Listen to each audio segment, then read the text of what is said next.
Assalamualaikum warahmatullahi wabarakatuh. Kami dari kelompok 9 akan menyajikan video tentang pembuatan sediaan krim clindamycin yang terdiri dari Diah Ekawati, Anas Gilang Pratama, dan Ratna Dianti. Untuk sediaan krim yang akan kita buat menggunakan bahan aktif itu clindamycin. Untuk pemeriannya itu serbuk hablur, putih atau praktis, tidak berbau atau baunya itu lemah seperti merkaptan. Stabil di udara dan cahaya, larutannya itu bersifat asam dan memudar di bidang polarisasi ke kanan. Untuk larutannya sendiri itu dia itu mudah larut dalam air, dalam dimetil formamida dan dalam metanol. Larut dalam etanol, praktis tidak larut dalam aseton. Untuk bahan tambahan itu sendiri, yang pertama ada sera alba. Pemeriannya itu padatan putih kekuningan, sedikit tembus cahaya dalam keadaan lapisan tipis. Baunya itu khas lemah dan bebas bau tengik. Untuk obat jenisnya kurang dari 0,95. Untuk larutannya itu sendiri tidak larut dalam air, agak sukar larut dalam etanol, larut dalam CHCl, ether, dan minyak menguap. Yang kedua ada Vaseline album. Untuk pemeriannya itu putih dan atau kuning pucat, masanya itu berminyak transparan dalam lapisan tipis setelah didinginkan pada suhu 0 derajat. Untuk larutannya, dia itu tidak larut dalam air, sukar larut dalam etanol dingin atau panas, dan dalam etanol mutlak dingin. Mudah larut dalam benzen, dalam karbon disulfid, dalam kloroform, larut dalam heksana, dan dalam sebagian besar minyak lemak dan minyak atsiri. Untuk yang ketiga itu ada nipasol atau propil parabenum. Itu pemeriannya serbuk putih atau hablur kecil tidak berwarna. Untuk larutannya sukar larut dalam air, sukar larut dalam air mendidih, mudah larut dalam etanol dan eter. Kemudian yang keempat itu ada nipagin atau methylis parabenum. Pemeriannya itu hablur putih tidak berwarna atau serbuk hablur putih tidak berbau. Larutannya itu sukar larut dalam air dan dalam benzen dan dalam karbon tetraklorida, mudah larut dalam etanol dan dalam ether. Untuk yang ketiga itu ada BHT atau butyl hidroksitotulen. Itu pemeriannya hablur padat berbentuk kristal padat atau serbuk berwarna putih atau kuning muda dengan bau yang khas lemah. Untuk larutannya praktis tidak larut dalam air, PEG, gliserin, larutan hidroksi alkil, dan mineral encer. Larut dalam aseton, benzen, etanol 95%, metanol, toluen, parafin cair, kloroform, dan ether. Yang keenam itu ada propylenglikol. Itu pemberiannya itu cairan kental, jernih tidak berwarna, rasa khas, praktis tidak berbau, menyerap air pada udara lembab. Untuk larutannya itu dapat bercampur dengan air, aseton, kloroform, larutan dalam ether, dalam beberapa minyak esensial, tetapi tidak dapat bercampur dengan lemak minyak. Kemudian ada TEA atau triethanolamin. Itu pemeriannya cairan tidak berwarna atau berwarna kuning pucat, jernih, tidak berbau atau hampir tidak berbau, higroskopis. Untuk larutannya dapat bercampur dengan air dan etanol 95%. Sukar larut dalam ether pekat. Yang terakhir itu ada Aquades. Itu pemberiannya cairan jernih tidak berwarna, tidak berbau, tidak berasa. Untuk fungsinya itu digunakan sebagai pelarut. Nama saya Diah Ekawati dengan NIM 20334704 akan melanjutkan tentang krim clindamycin. Komponen umum sediaan krim clindamycin. 1. Clindamycin HCl sebagai bahan aktif yang berfungsi sebagai antibiotik. Dosis lazimnya 1-2%. Dosis yang dipakai 1%. 2. Sera alba sebagai basis krim. Dosis lazimnya 1-15%, yang dipakai 15%. 3. Vaseline album sebagai basis krim dalam fase minyak. Dosis lazimnya 4-25%, yang dipakai 15%. 4. BHT sebagai antioksidan. Dosis lazimnya 0,5-1%, yang dipakai 1%. 5. Nipasol sebagai pengawet. Dosis lazimnya 0,01-0,05%, yang dipakai 0,05%. 6. Nipagin sebagai antifungi. Dosis lazimnya 0,12 sampai 0,18% yang dipakai 0,15%. 7 TEA sebagai emulgator, dosis lazimnya 2-4% yang dipakai 2%. 8 propilene glikol sebagai basis krim, dosis lazimnya 5-30% yang dipakai 5%. Dan yang terakhir adalah Aquadex, dosis sebagai basis krim, dosis lazimnya 53,8% yang dipakai 53,8%. Lalu, pengawasan mutu sediaan dalam sediaan krim clindamycin. 1. In-process control. Parameter yang diperiksa atau diuji yaitu organoleptis, sediaan diperiksa warna, bau, dan rasanya. 2. Homogenitas, sediaan diperiksa homogenitasnya. 3. Tipe krim, sediaan diperiksa tipe krimnya, minyak dalam air atau air dalam minyak. Lalu ada pengawasan mutu sediaan and process control. 1. Organoleptis, sediaan diperiksa warna, bau, dan rasanya. 2. Uji pH dengan menggunakan pH meter.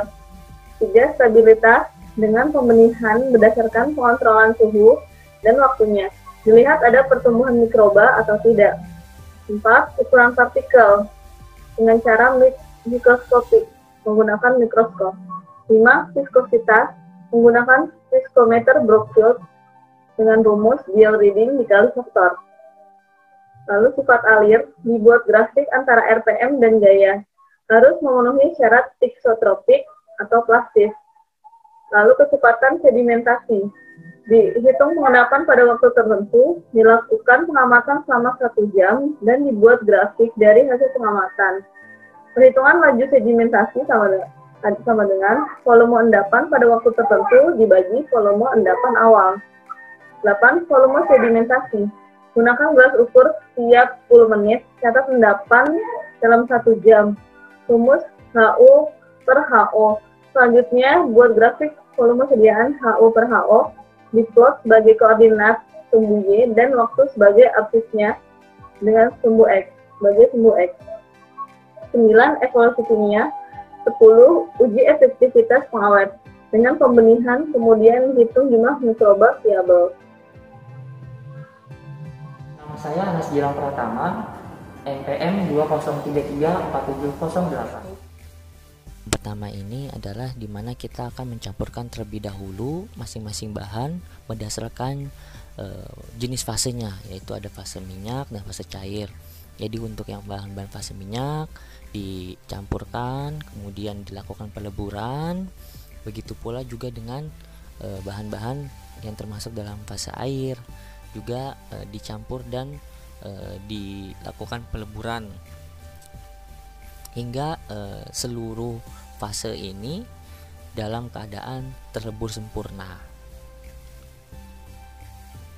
Dan jenis fase bahan itu bisa dilihat dari sifat kelarutan masing-masing bahan.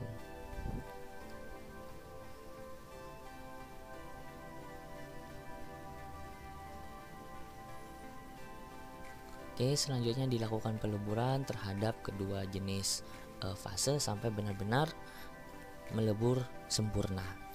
Nah, kemudian sebelumnya kita akan membuat terlebih dahulu ini kita proses pembuatan lumpang panas, di mana pada sediaan krim ini dalam skala lab kita harus membuat lumpang panas terlebih dahulu dengan menaruhkan air panas di atasnya dan ditunggu beberapa menit.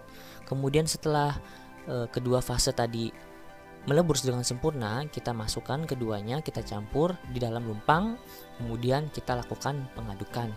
Dan disinilah adalah titik kritis di mana proses pembuatan sediaan krim ini akan berhasil atau tidak. Jadi kita lakukan homogenisasi dengan cara mengaduk kedua jenis fase, baik bahan dari fase minyak maupun fase air, dengan pengadukan yang searah dan konstan sampai dengan kedua fase ini tercampur dengan sempurna dan membentuk sediaan krim, di mana sediaan krim ini nanti akan terbentuk.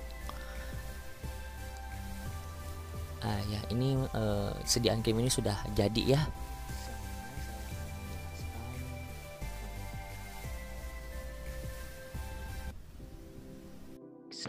saya akan menjelaskan mengenai evaluasi dari sediaan krim.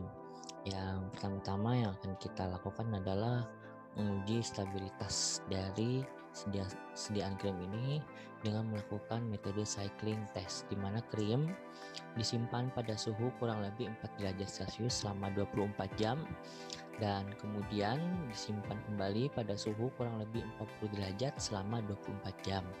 Pengujian dilakukan selama 6 siklus, di mana tiap siklus diamati perubahan fisik krim meliputi kondisi organoleptiknya, kemudian homogenitasnya, kemudian pH-nya, daya sebarnya, dan juga daya lekat.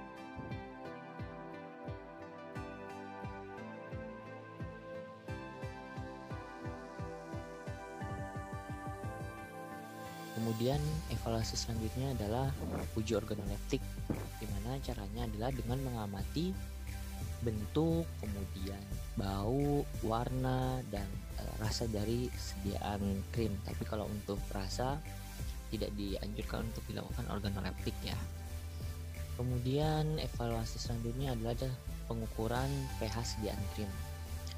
Pengukuran pH sediaan krim ini dilakukan dengan cara mengeluarkan terlebih dahulu sediaan krim dari wadah, kemudian kita ambil krim secukupnya dan dilakukan pengukuran pH dengan menggunakan pH meter ataupun dengan menggunakan kertas pH universal. Dicatat besaran pH yang diperoleh dari masing-masing pengukuran. Kemudian evaluasi selanjutnya adalah dengan menguji viskositas dari sediaan krim, di mana pertama kali sediaan krim kita keluarkan dulu dari wadahnya dan kita masukkan ke dalam suatu wadah gelas piala. Kemudian kita menggunakan namanya viskometer Brookfield, di mana viskometer Brookfield ini memiliki sebuah spindle yang selanjutnya akan kita lakukan pengukuran dengan cara menurunkan spindle dari tempat viskometer Brookfield itu, kita masukkan, kita ukur sampai batas sampel ya, sampai batas spindle. Kemudian kita atur RPM, kecepatan rotasi putarnya.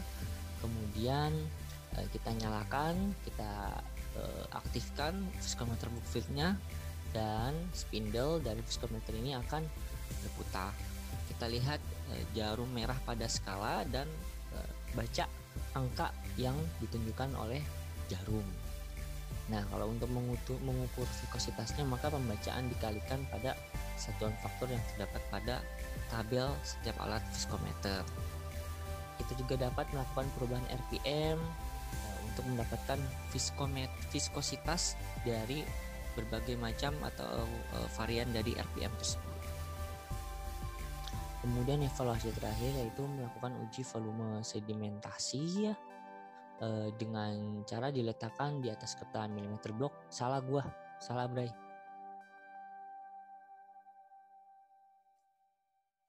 Selanjutnya kita akan melakukan evaluasi terhadap uji daya sebar sediaan krim, di mana caranya adalah dengan meletakkan terlebih dahulu kaca transparan di atas kertas milimeter blok.